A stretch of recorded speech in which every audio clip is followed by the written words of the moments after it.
Somos Bupec, crece con nosotros.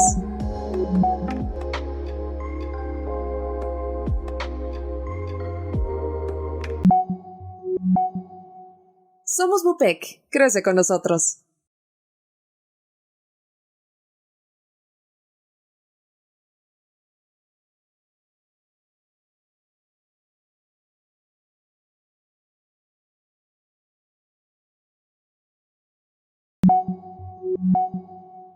Somos Bupec, crece con nosotros. Hola, muy buenos días comunidad Bupec, bienvenidos, mi nombre es Carla Hernández y tengo el gusto enorme de presentar a nuestra psicoterapeuta consentida, la licenciada Rosario Nava, y también pues bueno, uno de los grandes, uno de los mejores doctores, el doctor Manuel Castillo de la Cruz. ¿Cómo está, doctor? Bien, buenos días. Hola, licenciada, ¿cómo está?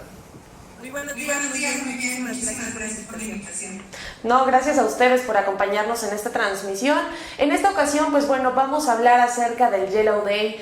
Muchos de ustedes lo han escuchado, otras, pues bueno, tienen bastantes dudas al respecto. El Yellow Day, en realidad, el día nacional o mundial fue el día de ayer, 20 de junio, pero pues bueno, quisimos aprovechar el día lunes, pues para poder compartir un poquito más de conocimiento. Vamos a ver este tema que, bueno, en realidad significa el día más feliz del año para una persona. Entonces vamos a verlo en dos enfoques, desde el lado médico y también del lado psicológico, que también es muy importante. Así que bueno, toda la comunidad Bupec a través de nuestras redes sociales, principalmente Facebook e Instagram, estuvieron colocando sus preguntas acerca de este tema. Si ustedes no pudieron colocar sus dudas a través de las historias de Instagram, no hay ningún problema, pueden colocarlas en el chat de esta transmisión aquí abajito y con todo gusto pues nuestros especialistas darán respuesta a ellas. Así que bueno, ¿les parece bien? ¿Comenzamos? Por favor. De acuerdo, muchas gracias. Antes que nada, bueno, licenciada, ¿usted cómo define la felicidad? ¿Para usted qué es? Mira, creo que a lo largo de mi propia vida he visto estamos momentáneos, o sea, no podemos generar como un proceso de felicidad eterno. Estamos hablando de consejos por tiempos, por espacios, por situaciones que nos van representando mucho significado a lo largo de la vida. Entonces, para mí creo que la felicidad son momentos que en muchas ocasiones no los previmos, no los vemos como una mecánica, algo que yo estoy deseando. En muchas ocasiones se da y si las abrazamos bien. Si no las valoramos, ahí es algo complejo. De acuerdo, muchas gracias. Y doctor, bueno, de acuerdo a su área de conocimiento, ¿qué es la felicidad o cómo la determina? Bueno, dentro de las neurociencias no puede ser definida. Utilizamos o empleamos algún cognitivo de tipo filosófico y la consideramos como un estado de bienestar subjetivo. Algunos neurocientíficos hablan que es una situación etérea, un poquito resumiendo de lo que la licenciada dijo. Son instantes, son situaciones que interiorizamos realmente, podemos o no manifestarlas, incluso, ¿no? Dependiendo de la personalidad que se tenga. Perfecto, y bueno, en cuenta este tema, una persona pregunta, ¿qué zonas del cerebro se involucran en el proceso de la felicidad? Y fisiológicamente, ¿qué sucede en el cerebro al sentirnos felices? Todo lo que se ha hecho de investigación podríamos considerarlo que apenas se empieza. Okay. Fue a partir de la década de los 90 que se dio toda esta cuestión del impulso de la década del cerebro, Okay. Y se hicieron investigaciones. La licenciada va a estar de acuerdo, no hay una zona como tal específica que sea de la felicidad. Sin embargo, en los últimos estudios que se han realizado, 2010, 2016 todavía, algunos pues investigadores que son considerados neurocientíficos por la cuestión de las neurociencias, establecen que en realidad es la parte del cíngulo en su zona anterior la que puede estar más involucrada en la cuestión de la felicidad, pero también algunas zonas de la corteza cerebral que están en la parte frontal basal y medial. Y estos obviamente no es precisamente que funcionen de manera aislada, es un conglomerado de conexiones que existen en muchas zonas del cerebro, pero podríamos resumir que las principales están en la parte anterior del cerebro, lesiones ya sea traumáticas, isquémicas, primarias del cerebro, hablando de tumores, que se observen en estudios de imagen en esa zona, Ok. Son capaces de alterar ese comportamiento. Y un comentario final. Los equipos de resonancia magnética que utilizan sistemas de software en donde se puede visualizar cómo se enciende o se apagan ciertas zonas del cerebro, son estudios fisiológicos, meten a las personas en ese equipo y ven cómo se encienden en estados de ánimos, ¿no? Provocándoles cierta condición de felicidad, haciéndolos escuchar música, etcétera, etcétera. Pero el avance mayor ha sido a través de la cirugía del cerebro. Cuando se hace cirugía cerebral se colocan electrodos sobre la superficie del cerebro que permite analizar, primero, focos epileptógenos, pero también permite estimular ciertas áreas. Y lo último que se ha tenido, que las universidades que se dedican a las neurociencias han investigado, es que en esa zona singular del cíngulo anterior, corteza singular anterior, al activarla, se presenta una situación parecida a la felicidad. Ojo, parecida a la felicidad. No es que vayamos a crear individuos más felices por estimular esa zona. Ojo con eso, porque la licenciada sabe que está involucrada en otras situaciones, ¿sí? ¿Y qué es lo que hace que se genere? Pues hay sustancias químicas dentro del cerebro que se llaman neurotransmisores, que son las que cuando uno está feliz o tiene placer, se elevan estos neurotransmisores en sangre, y son principalmente la serotonina, que es considerada incluso una hormona, y la dopamina, que tiene que ver en procesos del placer, ¿sí? Y estos paradójicamente no son exclusivos del cerebro. En el caso de la serotonina, por ejemplo, la mayor cantidad de serotonina la tenemos en el tubo digestivo, ni siquiera es en el cerebro. Así que también la cuestión de la alimentación se ve involucrada en situaciones para ser felices, ¿no? Vaya, muy importante. Sí, De acuerdo. paradójicamente. Vaya, muchísimas gracias. Bueno, nos preguntan, licenciada, ¿cómo beneficia la salud el sentirnos felices? Mira, de hecho, ya lo comentaron que es una razón importantísima, ¿no? Creo que desde el proceso alimenticio, desde el proceso de actividades, desde el proceso físico, desde el proceso de mi diálogo, nuestra parte social. Ya lo he mencionado en anteriores conversaciones que hemos tenido, que somos seres sociales, ampliamente sociales, y tenemos pues 5 áreas del desarrollo, ¿no? Entonces, dentro de ellas, en todas están involucradas. Si la felicidad la buscamos, así como de alguna forma pudiera ser impulsada, la podríamos encontrar pues desde una manera apreciable, pero si en la felicidad llega de una manera impulsiva, de una manera no esperada, es todavía aún más apreciable, pero tenemos un gran detalle a nivel físico en muchas ocasiones. Es como el desgaste, esta manera de decir, pues hoy sí quiero hacer esto. La clásica frase que de repente ocupamos es como el hoy sí quiero hacer esto, y a nivel tanto físico, tanto en actividades, pues hoy sí tengo actitud de levantarme y hacer esto. Son actitudes, pero también van a un lado y acompañadas de la emoción como tal, van influenciadas como tal. Entonces, prácticamente somos unos seres que involucran todas nuestras áreas, y si alguna de ellas nos llega a faltar un poco, vamos arrastrando un poquito de esto. Alina Sánchez pregunta, ¿cierto o falso? ¿Existe una relación entre felicidad y productividad? Sí existe una relación. Digo, dentro de esta misma productividad depende de mis metas y de mis procesos. Si yo estoy enfocada y focalizada bueno, lo voy a hacer porque lo tengo que hacer, es una obligación. Pero cuando yo estoy impulsada a que esto es un proceso de felicidad y que ya estoy como emocionada, contenta, alegre, el resultado va a ser más óptimo, va a ser muchísimo con mayor influencia a que esta productividad sea más agradable, tenga mayores resultados a nivel empresarial. Inclusive muchas dinámicas se están haciendo hoy en día. Incluyen factores de dinámicas, de pláticas, en donde al factor productivo pues se viene como haciendo esta dinámica de incluir. y vamos creciendo a la par. Entonces, vamos buscando que el proceso de la felicidad de nuestros empleados de alguna forma se vaya generando. Vayamos como en esta dinámica y sí va a haber un mayor resultado. Nos preguntan, ¿qué papel juega la corteza prefrontal en procesos de felicidad? Sí, y se involucra mucho, nada más que también hay algunas consideraciones que hacen las neurociencias. Una es que no lo tienen desarrollados los niños ni los adolescentes, lo desarrollan ya los adultos, y eso pues se puede ver desde el punto de vista de la personalidad.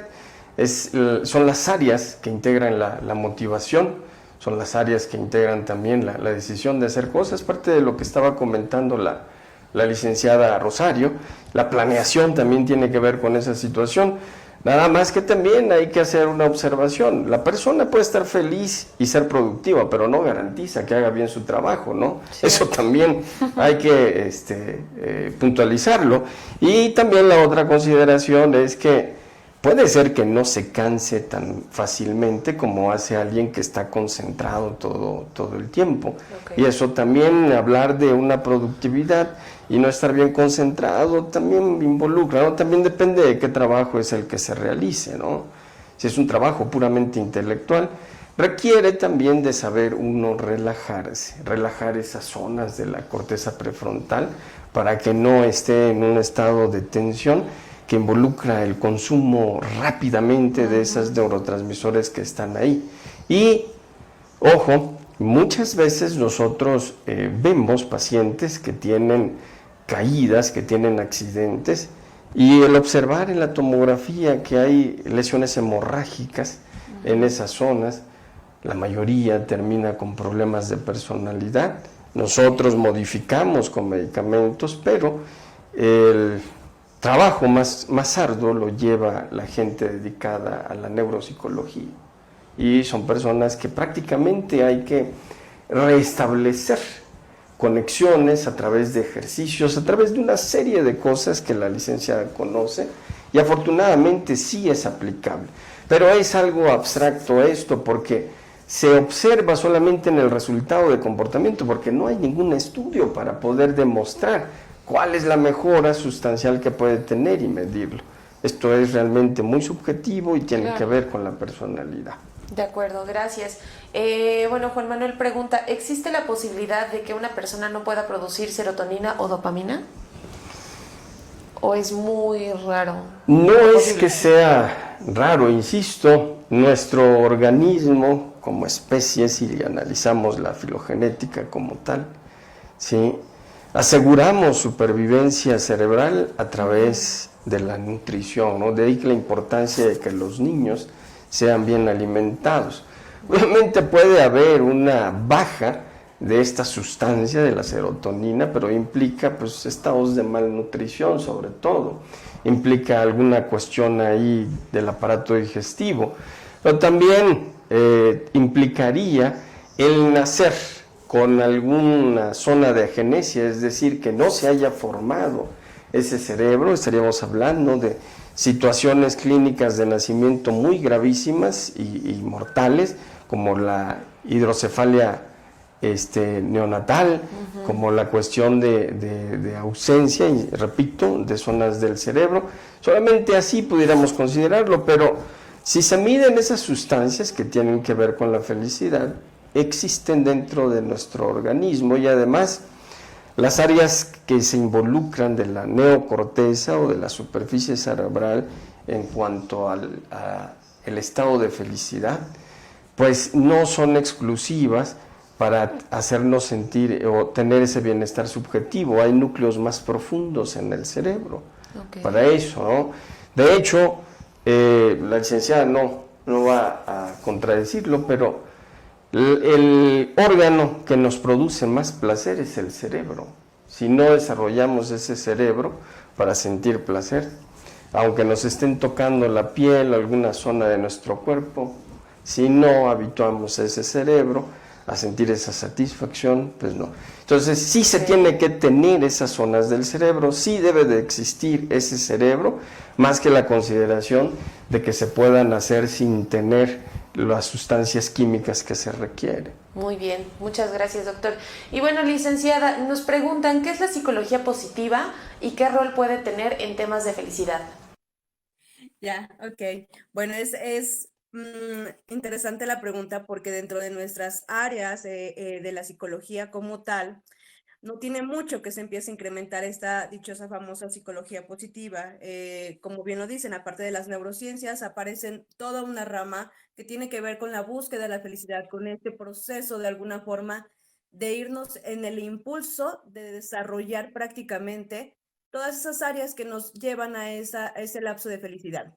Es decir, si estamos hablando de qué es como tal, vamos a buscar, es el objetivo, buscar de alguna forma desarrollar todas esas habilidades que tenemos y de alguna forma reconocerlas, de alguna manera ir como en ese proceso y después ir llegando a ese reconocimiento de qué es la felicidad como tal, irla explotando, ir nada más enfocándome como a esos procesos. Entonces, es como en esta parte de ayudar y buscar la satisfacción siempre en un proceso como tal del reconocimiento, desarrollarlo como tal. Todos la tenemos esas habilidades, pero se enfocan más en esta área, lo que tiene que ver con la felicidad totalmente. De acuerdo. Y bueno, ¿existe una correlación entre inteligencia emocional, inteligencia lógica y la sensación de felicidad? Mira, de hecho también la inteligencia emocional como tal es algo que se viene de alguna manera entrelazando y es algo que de alguna forma es en esencia de muchas de nuestras áreas. Lo que viene siendo esta inteligencia emocional ya viene siendo un básico para todos los seres humanos, ya viene siendo algo que deberíamos de estar buscando y encontrando hoy en día. Solamente que pues vamos demasiado todavía lentos en esta dinámica de inteligencia emocional. Sí existe una correlación en cada una de ellas, pero es importante que esto se vaya dando a conocer. Son muy pocas las personas que conocen de tus emociones, que las reconocen, que las llevan como un proceso, que las liberan y que de alguna forma no se sienten intimidadas por ellas. De alguna forma, los seres humanos en muchas ocasiones buscan no sentir emociones que nos lleven a un estado de tristeza, depresión y todo esto. Entonces nos vamos hilando con lo que viene siendo la inteligencia emocional, que es conócelas, apapáchalas, sácalas, externalas, libéralas, y después de ello entonces ya podemos decir, estás dentro de un proceso de inicio de inteligencia emocional. Y eso es el inicio, porque todavía nos lleva más. Y con las relaciones que tiene, con lo que es bien en cada uno de nuestros enfoques, tiene muchísimo que ver, tiene una dinámica importante. Entonces, lo que yo quiero de alguna forma enfocarme es que se tiene que dar a conocer qué es como tal y por qué de alguna forma se tiene que hablar de esto como tal. Perfecto, gracias. Nos hicieron una pregunta para ambos especialistas, dependiendo su área de conocimiento, pues bueno, dice así: ¿qué sucede cuando el cerebro deja de producir de forma regular ciertos neurotransmisores y hormonas y cómo se refleja esta condición en el cuerpo? ¿Quién quiere iniciar? Primero las mujeres.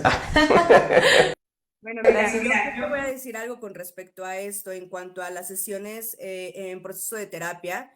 Creo que lo que hacemos, bueno, en mi caso, de alguna forma de particulares, si yo en características estoy observando y vamos llevando procesos, herramientas y no encontramos la hilación, yo lo que sí hago es buscar un apoyo, un acompañamiento, ya sea psiquiátrico, a un neuropsicólogo, de acuerdo a lo que está requiriendo mi paciente en este caso. Y de alguna forma tiene que llevar un proceso de equilibrio. Entonces, en este caso, se busca el acompañamiento de alguien más, hacemos equipo como tal, y dentro de este proceso de la falta de, van a requerir un acompañamiento médico o lo que viene siendo esta parte de la medicina para poder encontrar los equilibrios. Obviamente nosotros damos herramientas que tienen que ver con esta parte física, este estado mental y social, y el acompañamiento neuropsicológico, neurológico o psiquiátrico nos van a acompañar desde otra dinámica, viendo a lo mejor otras herramientas que se pueden dar de profundidad. Entonces, bueno, creo que ahí es importante que nos pueda acompañar el doctor. Gracias. Sí, en el espectro médico estaríamos hablando de una situación de depresión. Y en el contexto de las neurociencias estaríamos hablando de que la persona, en la disminución de la cantidad de serotonina que tiene, pues podríamos hacer el diagnóstico a través del laboratorio. Hay un metabolito de esa serotonina que se elimina en la orina y se pudiera medir. Nada más que en todos los libros clínicos que existen, se prefiere más hablar de la cuestión clínica, de la condición médica del paciente, más que estar hablando de que tiene en el laboratorio pues esta cuestión de disminución de la cantidad de serotonina que presenta. Entonces, si se establece el diagnóstico clínico de depresión, eso es en realidad la pérdida de ese bienestar subjetivo. Es decir, vamos a encontrar a una gente que ya no está feliz. Y vamos a tener que crearle un estado de bienestar subjetivo artificial con los medicamentos, aunque algunas personas son reacias al inicio de esos medicamentos, y ahí es en donde entra el contexto de la psicología. Muy bien, ok. Es que sí, todo esto van las dos partes de la mano. Claro. Por ejemplo, esto conlleva la siguiente pregunta. ¿Es posible experimentar químicamente una felicidad artificial? Sí, con los antidepresivos.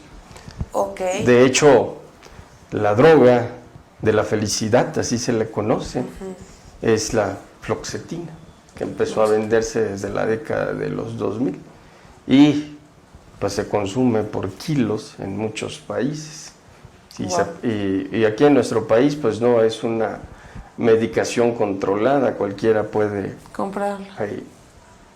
Muy bien. Por ejemplo, licenciada, no sé si ha tenido como algunas cuestiones de personas o pacientes que, bueno, adquieren estos medicamentos y que no lleven pues cierto control médico. ¿Qué es lo que pasa? ¿Sí les llega a afectar? ¿De repente se sienten muy felices, muy completos y eso puede causar un pique total, o sea, que sea contraproducente? Mira, de hecho, como tal, siempre hago mucha factor conciencia de que no pueden automedicarse porque, ya saben, requieren también tanto talla, peso, medida, estatura, horarios para poder generar una medicación completa. No pueden automedicarse como tal.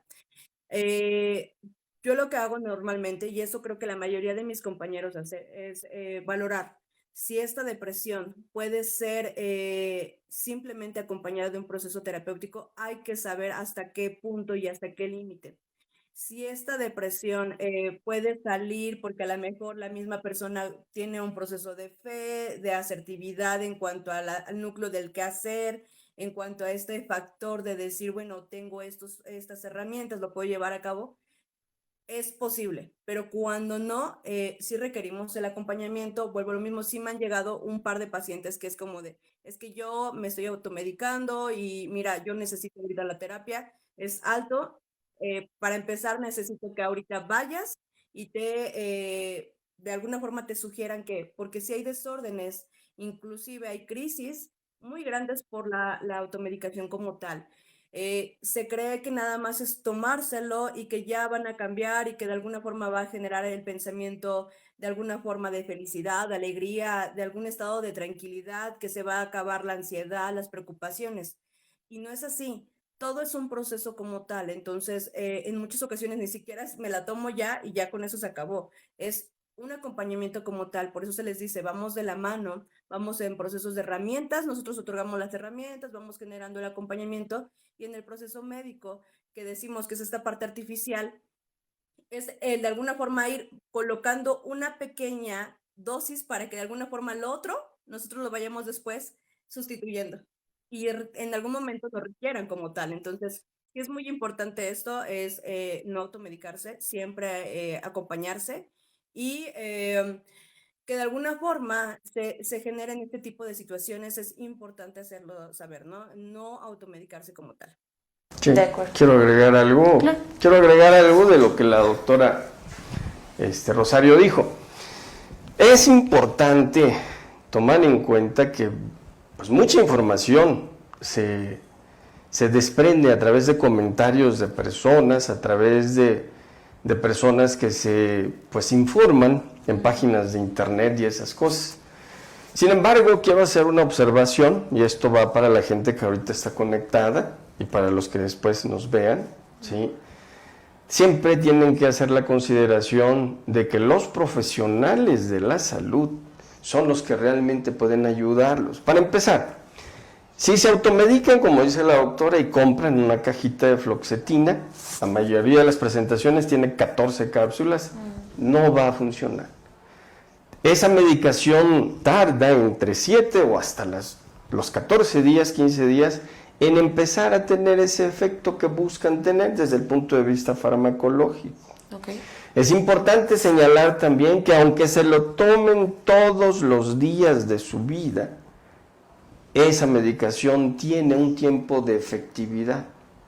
Y después de ese tiempo de efectividad, que solamente son unos meses, ya no sirve más. O hay que aumentar la dosis, o hay que agregar algún otro tipo de medicación dual para la cuestión de la depresión.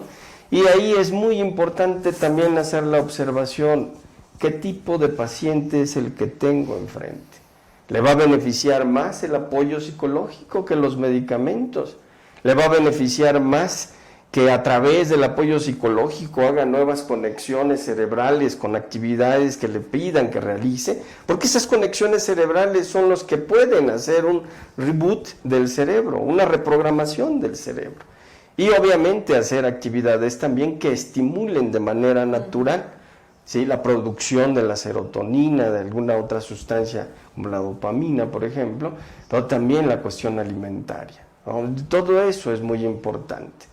¿Sí? En ese contexto es necesario que se hable más de profesionales de la salud a cargo de este tópico. ¿Por qué? Porque aunque se hable de inteligencia emocional, etcétera, etcétera, lo que es importante es que el adulto tome responsabilidad de que tiene un problema que requiere ayuda. Y partiendo de eso, se pueden hacer muchas cosas.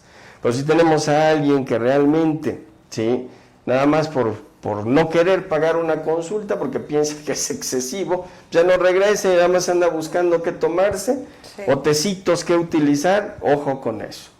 Algunos de esos tecitos pueden ser contraproducentes en el espectro de una cuestión depresiva, que además se estén combinando con medicamentos que nadie recetó. Ok, doctor, muchas gracias. Bueno, ahorita tocando este punto, una persona comenta algo que es como la contraparte. En términos neurológicos, ¿qué pasaría si se mantienen los niveles de serotonina muy altos por tiempo indefinido? No sé, quiero pensar que la persona tiene una duda, ya sea de una forma, no sé, con algunas pastillas, digamos, artificial. ¿Qué es lo que pasa cuando una persona trata de mantener los niveles muy altos? Si están muy altos, se va a morir.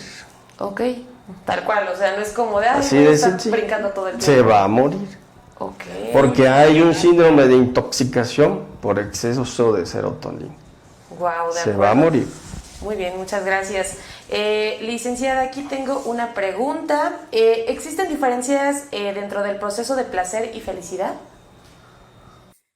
Justamente, mira, es que realmente los seres humanos somos bien especiales porque cada personalidad tiene y cada proceso de individuo es muy diferente, pero sí en la dinámica del deseo y de lo que viene siendo esta búsqueda de felicidad.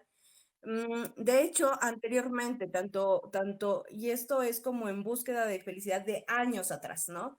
Años atrás, prácticamente se mencionaba que cuando tú de alguna forma anhelas y deseas situaciones, momentos que de alguna forma estás generando placer, este placer es como lo máximo en ese momento, búsqueda de felicidad como tal. Lo obtienes y dices, bueno, pues de aquí soy. Y entonces se vuelve como si fuera una dinámica o vicio. Requiero esto, deseo lo otro, y no termino de alguna forma de asimilar que esto que estoy vivenciando puede ser lo mejor que pueda estar existiendo. Simplemente se me vuelve una mecánica constante, un anhelo como tal. Y en muchos lo mencionan como en un proceso como si fuera una droga, que es yo estoy buscando mi placer, ¿no? Lo obtengo y se vuelve como algo tan repetitivo que el placer como tal viene siendo una conexión muy grande. Es como, lo tengo en este momento, lo estoy disfrutando, estoy en este punto y de alguna manera ahí soy, ¿no? Y entonces se vuelve tan en búsqueda que puede generarse como una dinámica de droga como tal. Pero bueno, depende de muchos los contextos que se tengan. Perfecto. Mariana, bueno, quiere realizar una pregunta para ambos especialistas y dice, según datos de la Academia Nacional de Medicina, estiman que un 12% de la población de entre 18 a 65 años padecen depresión. ¿La edad representa un factor importante para la felicidad? ¿Con quién empezamos? Eres. Un rango muy amplio, si te das cuenta es un rango muy amplio, no es un rango de, dijéramos, 18 a 21 años, es de 18 a 65 años y yo hace unas semanas estaba justamente leyendo, pero en temas de adolescente como tal, 16, 17 años, en donde se ampliaría todavía aún más esta dinámica de las cuestiones emocionales y depresivas, porque empiezan factores de reconocimiento como tal. Entonces, sí, en algún momento de nuestra vida como tal, sí pudiera ser que pasamos por un estado, como les decíamos, tanto o depresivo o a lo mejor desde esta dinámica de felicidad, porque son momentos y son situaciones. Alguien que pues está pasando por un proceso de duelo, por una dinámica de pérdida, estamos en un proceso y depende en este momento hasta cuánto momento me puedo ir en un factor depresivo, cuánto en mí está influyendo esta sensación emocional. Y posteriormente a lo mejor estamos hablando de otro tipo de pérdidas, de otro tipo de situaciones, de un conocerme, y esto nos lleva a factores depresivos, pero también como en esta dinámica puede ser que en otros momentos estoy en un factor emocional muy fuerte, en un momento de felicidad o en alguna situación que de alguna forma estoy tranquila, son momentos. Gracias. Bueno, ¿Cuestión médica? pues desde el punto de vista médico y también igual por sobre todo estudios que se han realizado por investigadores japoneses, no está influenciado el ser feliz por la cuestión de la edad, ni tampoco por su capacidad intelectual, su inteligencia. Tiene que ver más por la cuestión de creatividad. Y algo que sí está muy establecido es que el sexo masculino tiene más concentración de serotonina en su organismo que la mujer. Okay. Eso sí está ya demostrado y está indicado también. De ahí también la cuestión de la necesidad de que sí la mujer, sobre todo en las etapas ahí del embarazo, su nutrición sea idónea. Después del embarazo, esa nutrición también. Y sobre todo por alimentos que son ricos en serotonina, ¿no? Sí se puede a través de la dieta poder cambiar esta situación de estar o no feliz. Pareciera ser que sí, con ciertos alimentos que se ven que las personas son más proclives a estar sonriendo. Pero indudablemente también el medio ambiente hace la diferencia, lo que comenta la licenciada Rosario. Si estás pasando por un proceso de duelo, nadie va a estar sonriendo, ¿no? Y ahorita esta pandemia, yo sé que a muchos les pegó, no están sonriendo. Tengo pacientes que llegan y no precisamente están muy contentos. Y en estos últimos meses sí se disparó el uso de medicamentos para elevar serotonina, la verdad. Okay. Y yo espero que pues cuando ya esto se pueda pues permitir socializar un poquito más, debe de haber terapia grupal, terapia psicológica grupal para mucha gente. Sí, totalmente cierto. Muchas gracias, doctor. Luisa pregunta, en su caso como neurocirujano, ¿ha tratado algún paciente que haya presentado cambios emocionales tras una cirugía y que no estuviera relacionado con ese objetivo? De hecho, pueden presentar cambios emocionales por tener un hematoma subdural, las personas mayores. Pueden ser esos datos de cambios emocionales que los familiares ven, el inicio de un tumor primario del cerebro, y estamos hablando de gliomas que se localizan a nivel frontal, ¿sí? Y pues estos gliomas producen alteración en esas conexiones, ¿sí? Es muy importante señalar que ciertas áreas del cerebro, por ejemplo el núcleo accumbens, que está en la parte frontal basal y hacia atrás, por debajo de la punta del cuerpo calloso, ese es el mayor sitio de concentración de dopamina, y estaríamos hablando de la cuestión del placer. Entonces estaríamos también hablando de alteraciones incluso de la libido, alteraciones de que pues ya no está tan a gusto con muchas cosas, aparte del comportamiento que se puede agregar. Y nosotros, cuando operamos a una persona, si es posible, hacemos siempre un abordaje unilateral. ¿Qué significa esto? Que el otro lado del cerebro, hasta donde sea posible, no lesionarlo. Porque si se hacen abordajes en donde se involucran ambos hemisferios cerebrales, la posibilidad de que salga con lesiones que ya necesite de medicación de manera permanente es muy alta. Y también va a depender más de lo que la condición del paciente pues, tenga o sea, ¿no? Eso es importante porque las personas que de por sí tienen una personalidad un poquito hosca, que no son realmente muy agradables, pues tampoco esperen que los sacamos así contentos y felices de que pues salvaron la vida, ¿no? Ellos son así, pero sí hay lesiones primarias que producen alteraciones del comportamiento. De hecho, a mí me ha tocado ver pacientes a los que les he tenido que resecar un meningioma, que son tumores muy silenciosos, van produciendo edema, van produciendo compresión de la neocorteza, de la superficie cerebral, y están recibiendo apoyo psicológico porque tienen trastornos de comportamiento. Así le pasó a una doctora que operé. Estaba con una psicóloga y la estaba viendo también una psiquiatra hasta que convulsionó. Y obviamente la convulsión no se relaciona a la depresión, esa es otra cuestión. Entonces la psiquiatra le mandó a hacer un estudio de tomografía y apareció un meningioma que posteriormente resequé.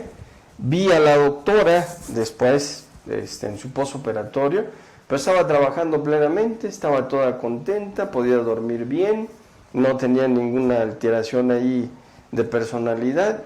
Solamente le hice la observación que pudiera regresar para que fuera evaluada ahí por la gente que inicialmente la estaba manejando, pero más de eso ya no. ¿Por qué? Porque no me dedico a hacer realmente investigación de cuestiones de personalidad o neuropsicología, ¿no? Y algunos colegas sí se comunican con uno, la mayoría de manera independiente trabajan con el paciente. Pero sí, con los niños sí siempre insisto en que me manden algún resumen de la evolución que tengan, sobre todo por la situación de que esos niños pueden requerir de cirugías posteriores por recidivas del tumor, ¿no? Pero ese sería el contexto como tal. Perfecto, muchas gracias, doctor. Bueno, recuerden que todas las personas que están siguiendo la transmisión pueden escribir en nuestro chat. Si tienen alguna duda del tema, con todo gusto lo pueden escribir y nuestros especialistas darán respuestas a ello. Pero bueno, Jessica hizo esta pregunta que igual es para ambos especialistas y comenta: ¿hay diferencia entre una persona que repite la misma actividad varias veces para segregar la misma cantidad de serotonina y una persona que consume fármacos constantemente para tener una sensación de felicidad artificial? Quiero pensar que quiere preguntar realmente si puede ser como el mismo nivel de serotonina o el mismo nivel de felicidad, hablando pues digamos ampliamente, realizando una actividad a hacerlo de forma artificial. Bueno, Creo que esa, ¿no? Ajá. Bien, en realidad puede uno matarse haciendo ejercicio y no va a producir más serotonina. Muy bien. Puede uno estar haciendo introspección, es decir, estar haciendo pues ejercicios de relajación mental, que no es otra cosa que estar meditando, pero estar en calma. Eso puede ayudar a producirlo. Sin embargo, volvemos a lo mismo, la mayor cantidad de serotonina está en el intestino, y esto es porque la serotonina se forma a partir del triptófano. Si no hay en esa dieta una cantidad necesaria o adecuada de triptófano, no vamos a poder sintetizar serotonina. Esto es muy importante, ¿sí? Y obviamente si tenemos a alguien que hace dieta y hace ejercicio, rápidamente se va a depletar sus niveles de serotonina y va a andar triste, aunque esté haciendo ejercicio, ¿no? Casi imagínense a una persona que está haciendo carrera y está con las lágrimas, ¿no? Pero en realidad no se manifiesta así, se manifiesta con alteraciones del comportamiento, no pueden dormir bien, están irritables, ¿sí? Pero no precisamente eso, pues vamos a tomarlo como una cuestión de que están, pues, no felices, ¿no? Les insisto.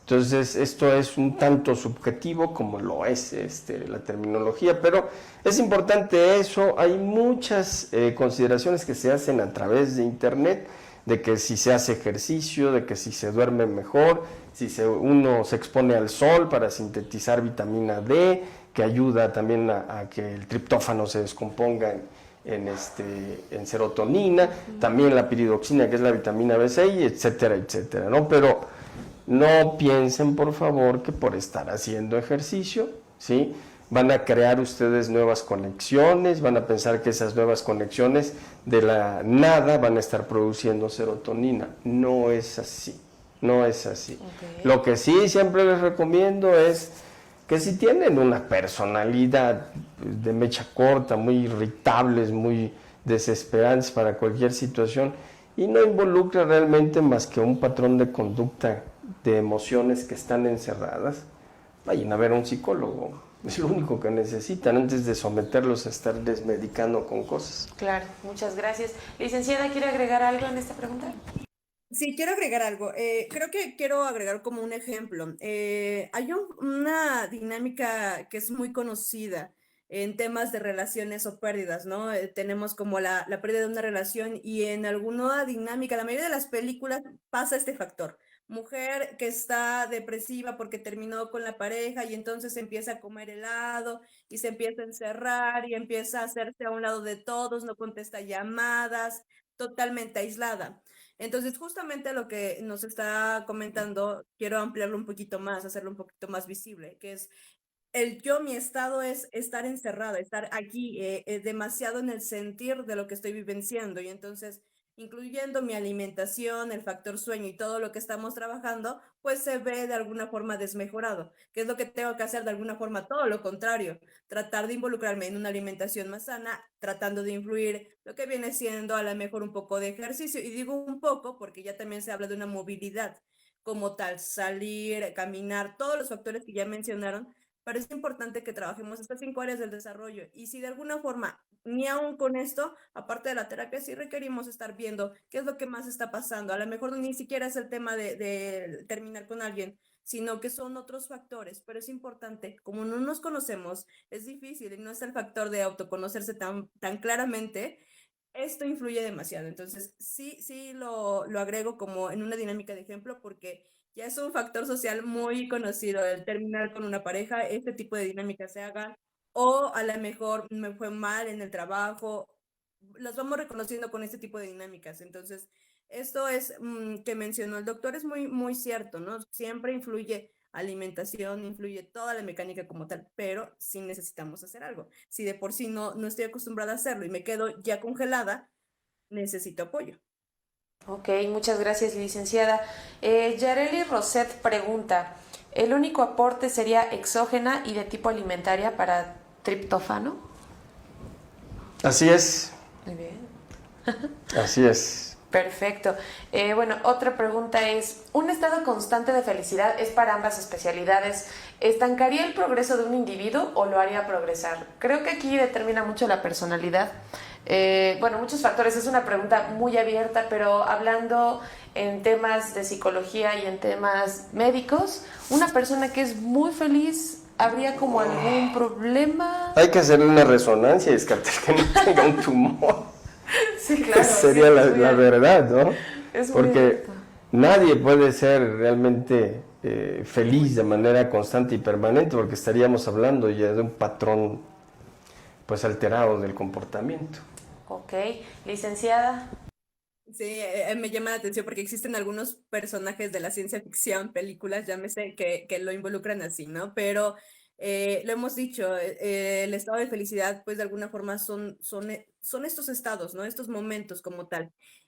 Una persona que es muy feliz, no podemos ni siquiera medirla, no hay una medición como tal en cuanto nos lleve la parte de decir, está muy feliz, inclusive lo vemos porque yo puedo estar sonriente, ¿no? Puedo estar a lo mejor dando aquí el tema. No sabemos si emocionalmente atrás de esto hay alguna situación compleja, ¿no? Y en la vida diaria es lo mismo. Si de alguna forma representa un factor de decir, estoy tranquila, estoy bien, pero internamente no sabemos cómo es la dinámica. Entonces, no hay una medición como tal. Sí hay pruebas, sí hay evaluaciones, sí, pero esos también inclusive tienen sus factores de error como tal. Ok, muchas gracias. Preguntan, bueno, algo que tiene mucho que ver. ¿Hasta qué punto la felicidad es subjetiva y hasta dónde es cuantificable?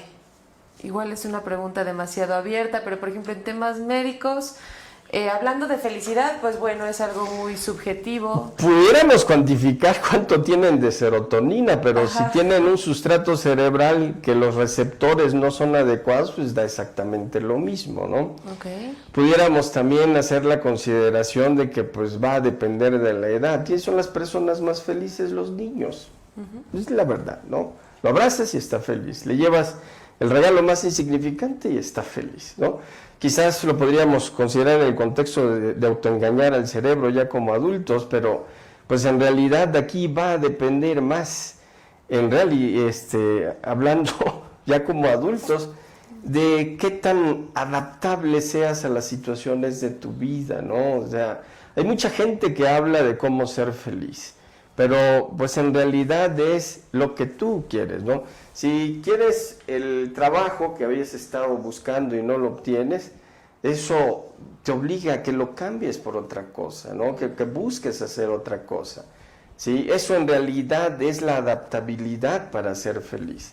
Yo creo que si pudiésemos hacer un espectro psicológico de adaptabilidad y de creatividad en la persona, pudiéramos ahí identificar a los que potencialmente son más felices que el resto de la gente, que lo toman todo muy personal, muy a pecho, y que si no obtuvieron sus metas, pues ya están buscando un puente para tirarse, ¿no? No va por ahí la cuestión, ¿no? Okay. Al respecto, ahí la licenciada yo creo que puede hacer el comentario final.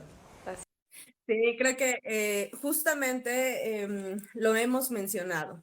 Dentro de la dinámica de la búsqueda como tal, el reconocimiento de mis metas, de mis procesos y hablando de la resiliencia como tal, que es un nombre que se le dio a esta parte de adaptación, es complejo porque en muchas personalidades o muchos individuos lo que hacen es ir como, es que sí me adapto, pero, ¿no? Siempre encontrando un pero y no un como sí de las cosas, como el vamos a ver como sí, y a lo mejor me coloco esta meta, pero atrás de esto es como, bueno, no se logró, me adapto y hago otra situación, pero es importante encontrar nuestros factores de desarrollo.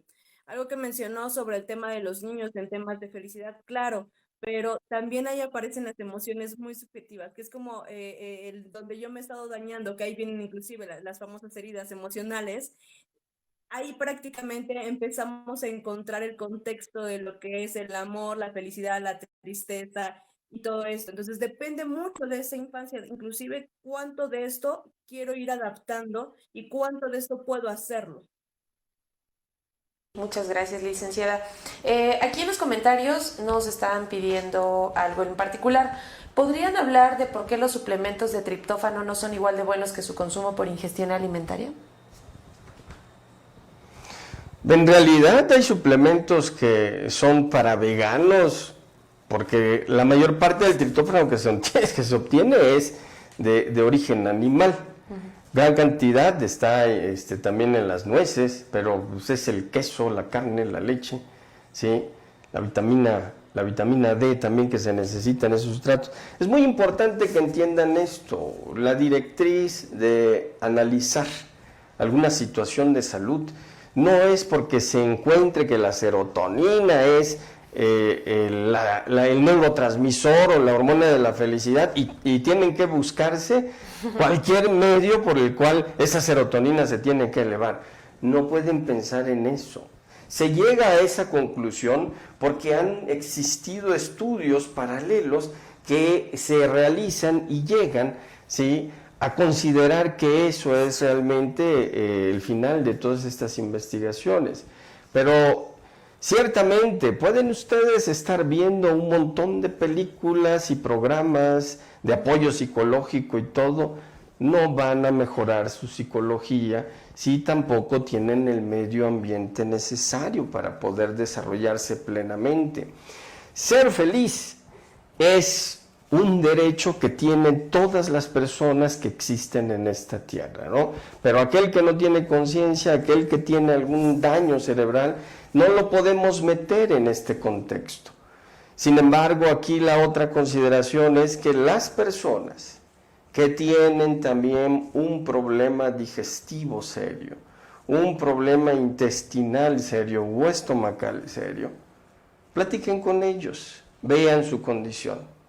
Y van ustedes a darse cuenta que al no existir este sistema que nos ayuda a que éste funcione, pues en realidad tenemos a alguien con una patología muy distinta a no ser feliz y que vamos a tener que mandarlo con un especialista de esto. Pero no significa que tengamos presentaciones de medicamentos intravenosos para que ese cerebro esté funcionando bien, ¿no? O sea, es muy importante. El hacer este foro precisamente es para tocar algunos de esos puntos, ¿sí? Yo como médico encuentro pacientes que preferentemente no necesitan de medicación, sobre todo personas jóvenes, vayan con un psicólogo, es cierto, les van a cobrar y todo, pues porque son conocimientos que también involucra estarlos atendiendo y apoyarlos.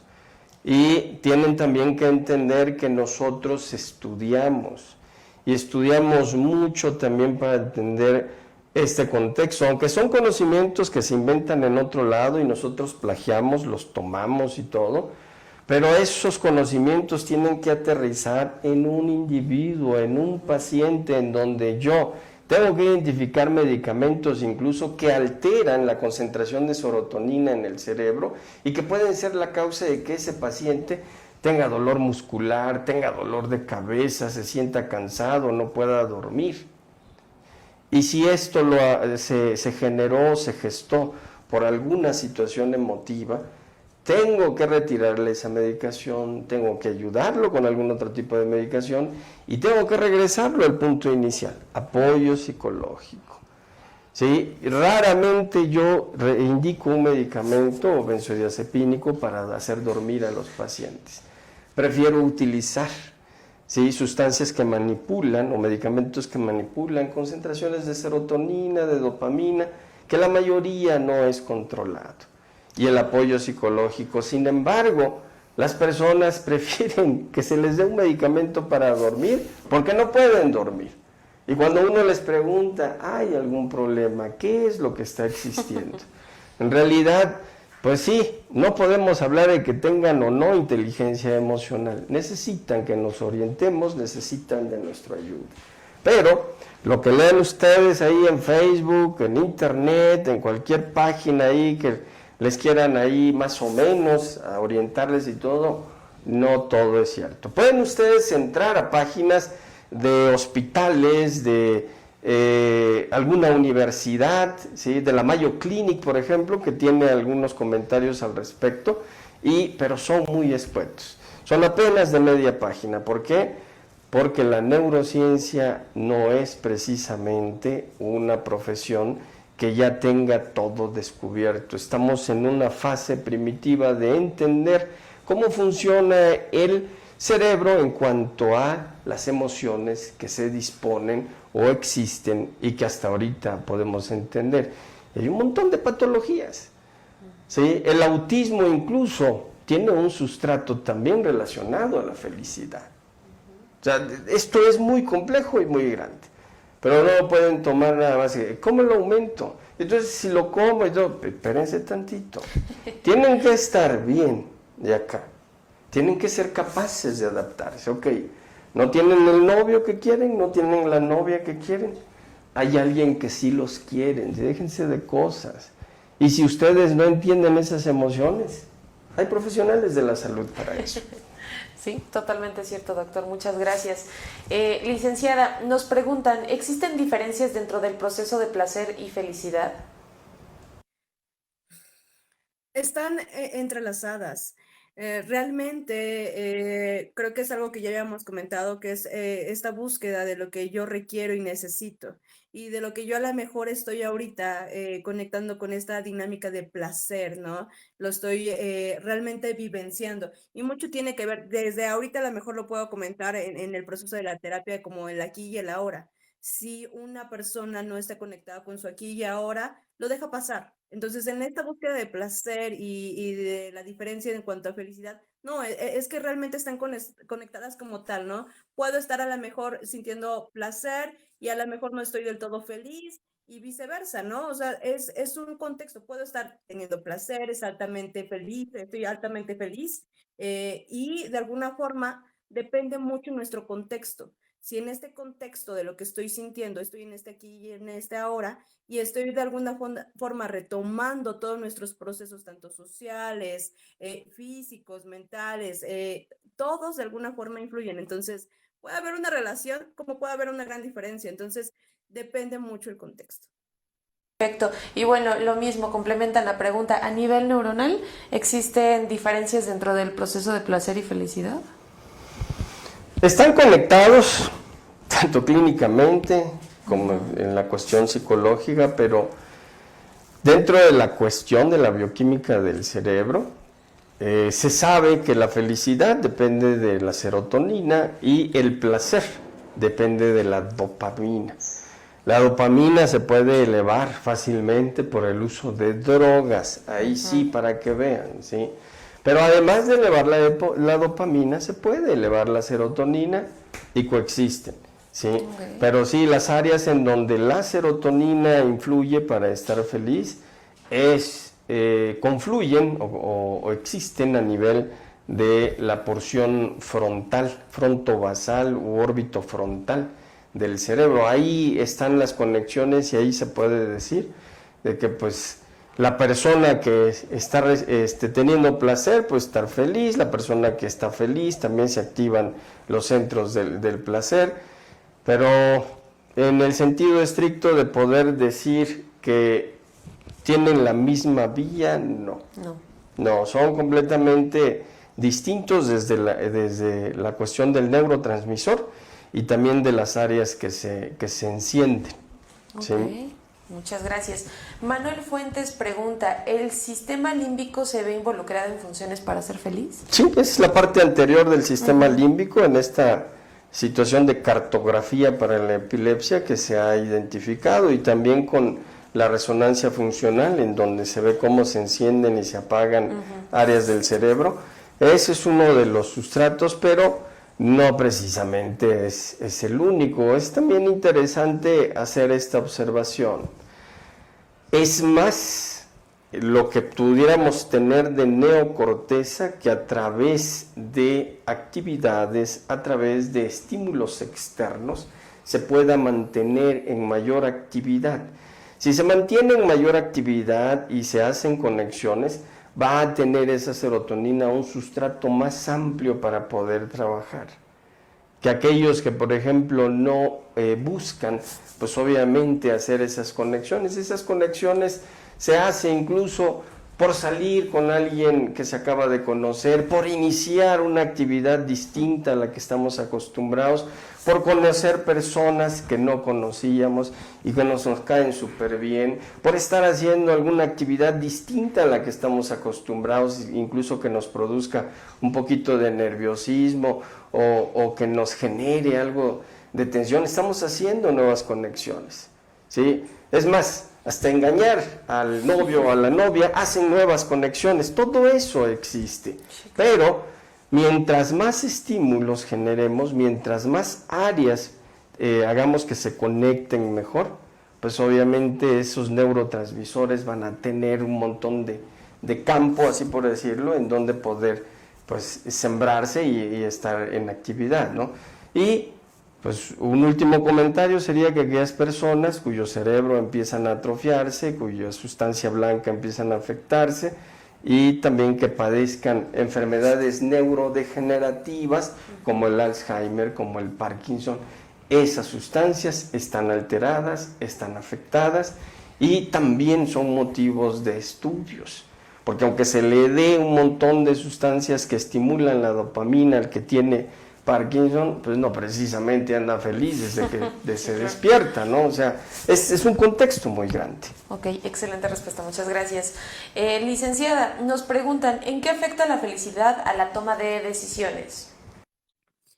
Mira, como tal no es tanto la felicidad, yo creo que es más un estado de conciencia, pero en cambio hay un contexto importante. Si de alguna forma esto es mi meta, mi objetivo como tal, yo quiero y anhelo esto, lo deseo tanto, bueno, entonces mi tema como tal, mi concentración, mi punto de arranque tiene que ser como, bueno, esto es lo que yo quiero y voy a buscar la manera de obtenerlo a través de, ¿no? Y entonces mi toma de decisiones se va a ver involucrada en este tipo de dinámicas, pero de alguna forma tiene que ver con un alto grado de conciencia, de una cuestión de decir, bueno, a lo mejor inclusive, de hecho hay algunos autores que lo mencionan, ¿no? A lo mejor tu toma de decisiones puede ser esta siempre y cuando no afectes a terceras personas. Entonces puedo decir que esto me genera un alto grado de felicidad, el hecho de que yo esté logrando y obteniendo algo, pero no sé cuánto puede estar afectando a terceras personas. Entonces, siempre se maneja como un alto grado de conciencia antes que nada. Ok, gracias, licenciada. Pues bueno, ya estamos en la recta final. Si tienen una pregunta, pues bueno, este es el momento. La verdad es que, bueno, para hablar de este tema creo que hay muchas cosas, muchas ramas, es algo demasiado complejo y subjetivo, pero bueno, de todas maneras, si llegan a tener alguna duda, lo pueden escribir. Doctor, hay una pregunta dirigida a usted. ¿Cuántos neurotransmisores se pueden ligar al sentido de bienestar? Sentido de bienestar subjetivo, hablaríamos de la felicidad. Sí. Principalmente serían la serotonina y la dopamina. Y de manera secundaria tendríamos a la noradrenalina y la oxitocina, la hormona del amor. Ok, sí. Muy bien. Bueno, licenciada, básicamente pues es para cerrar el tema. ¿Quieren saber las personas algunas recomendaciones, invitación para que las personas pues bueno puedan mejorar en temas de felicidad, ya sea por problemas emocionales, psicológicos, tal? No sé, ¿les puede hacer alguna recomendación? Sí, bueno, trabajar con las 5 áreas del desarrollo, la área social, lo que viene siendo nuestra área física, mental, trabajar con esta dinámica de salud mental como tal, buscar como herramientas que tienen que ver con cosas que a lo mejor hemos perdido, ¿no? El valorar lo que de alguna forma está, pero no logramos obtener y ver. Si a lo mejor no es la misma dinámica que el vecino, el amigo, el profesional, bueno, pero yo tengo algunas dinámicas que pueden ser propias. Desde mi momento, a lo mejor a mi vecino no le hace feliz que en las mañanas ponga música, ¿no? Pero posiblemente a mí sí, siempre y cuando, vuelvo a lo mismo, mantengamos como cierta línea y límite. Pero es fundamental siempre trabajar con nuestras áreas de desarrollo, principalmente si hay alguna situación que esté afectando en mayor grado, pues buscar el acompañamiento como tal, porque tenemos que ver la relación de esto y cuánto puede ser en gravedad. En muchas ocasiones no logro obtener como el contexto ni aún con las herramientas, entonces es importante ir buscando el acompañamiento como tal. Ok, muchas gracias. Y doctor, en temas médicos, ¿alguna recomendación que puedan mandarle a toda la comunidad BUPEC, a todas las personas que nos estén siguiendo? Pues el mantener un adecuado nivel de neurotransmisores dentro de nuestro organismo para aquellos que tienen pues la capacidad adquisitiva de alimentarse adecuadamente, lo único que les recomiendo es dormir bien. Si duermen bien, van ustedes a tener menos agotamiento mental, menos situaciones ahí en donde el estrés no lo puedan manejar. Y para aquellos que están haciendo dietas, que quieren bajar de peso, se pueden poner en riesgo de desarrollar esto, sobre todo si también tienen trastornos del sueño. Y si por ahí también hubo alguna situación personal, emotiva, la cosa no va a pintar bien. Okay. Cuídense mucho, muchos saludos, doctora, un placer. Un gustazo. Muchísimas gracias por acompañarnos en esta transmisión. Les recordamos que pueden visitar nuestras redes sociales, pueden seguir nuestra página de Facebook, nuestra página de YouTube y nuestra red social Instagram, donde constantemente estamos subiendo contenido que estamos seguros les serán de gran ayuda. Y de igual forma, este día viernes tenemos el próximo curso de VIH, prevención y tratamiento, donde la licenciada también nos estará acompañando. Así que los invito a inscribirse, pueden inscribirse directamente vía WhatsApp al 22 12 48 10 84 y con todo gusto tomaremos sus datos. Así que les mandamos un abrazo enorme. Muchas gracias por acompañarnos. Hasta luego, licenciada. Muchas gracias. Un placer, doctor. Gracias. Gracias. Somos Bupec. Crece con nosotros.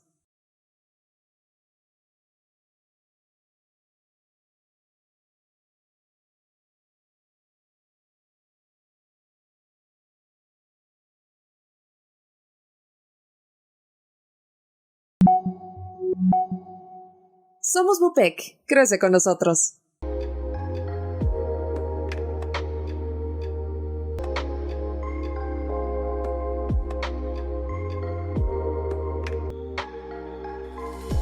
Somos Bupec. Crece con nosotros.